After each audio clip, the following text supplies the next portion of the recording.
हाँ जी सर, यहाँ पर अगर आप M1 और M2 उन दोनों को एक सिस्टम मानिएगा तो पूरे सिस्टम पर कॉमन नॉर्मल के अलॉन्ग कोई भी एक्सटर्नल इम्पल्सिव फोर्स नहीं है। M1 और M2 के सिस्टम पर कॉमन नॉर्मल के अलॉन्ग कोई भी एक्सटर्नल इम्पल्सिव फोर्स नहीं है।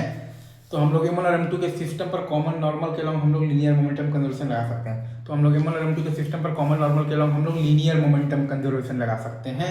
तो वही काम हमने यहाँ पर किया है। तो 1 इंटू जीरो और प्लस 2 इंटू सिक्स बराबर 1 इंटू वी और प्लस आ गया है 2 इंटू वी, तो वी बराबर 4।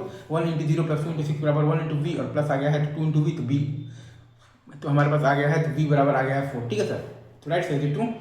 और LMC along द स्ट्रिंग अगर आप देखिएगा, LMC along द स्ट्रिंग अगर आप देखिएगा तो M1 प्लस M2 पर लगाए हैं। खैर ये तो ठीक है। अच्छा, अब अगर आप कॉमन टेंजेंट के अलोंग ध्यान दीजिएगा ना सर, तो कॉमन टेंजेंट के अलोंग तो M1 और M2 पर भी आपके पास कोई भी इंपल्सिव फोर्स नहीं है। तो कॉमन टेंजेंट के अलोंग M1 और M2 पर भी आपके पास कोई भी इंपल्सिव फोर्स नहीं है। मतलब कि कॉमन टेंजेंट के अलोंग तो M1 और M2 का भी लीनियर मोमेंटम कंजर्व रहेगा। मतलब कि कॉमन टेंजेंट के अलोंग M1 और M2 का भी लीनियर मोमेंटम कंजर्व रहेगा। मतलब कि कॉमन टेंजेंट के अलोंग M1 और M2 का वेलोसिटीज कंजर्व रहेगा। मतलब कि कॉमन टेंजेंट के अलोंग M1 और M2 का आपके पास जो वेलोसिटीज है वो आपके पास कांस्टेंट रहेगा। मतलब कि कॉमन टेंजेंट के अलोंग M1 और M2 का वेलोसिटीज कांस्टेंट रहेगा। मतलब कॉमन टेंजेंट के अलोंग M1 और M2 का वेलोसिटीज कांस्टेंट रहेगा।